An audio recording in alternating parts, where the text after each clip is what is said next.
राज्याचे मुख्य सचिव श्री राजेशजी अग्रवाल यांना दिलं. माझा विषय असा आहे की तुकाराम मुंढे यांच्या शरीरातला एक बाटली रक्त काढून हे मुख्य सचिवापासून तर राज्यातील सर्व प्रांत प्रमुखाच्या अंगात द्यावं.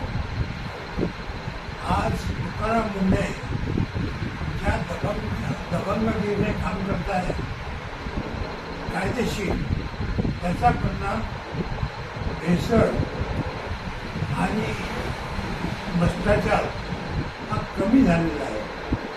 तर हे पूर्ण निपटून काढण्यासाठी महाराष्ट्रातल्या सर्व अधिकाऱ्यांना यामध्ये भाग घ्यावा लागेल. आज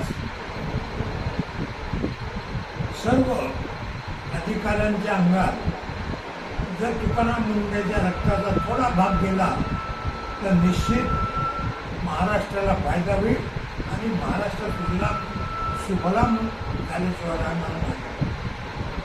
आमची ही कळकळीची मागणी आपण पूर्ण करा आणि केलेली कार्यवाही कळवा आणि या पत्राची पोच द्या अशी विनंती करतो.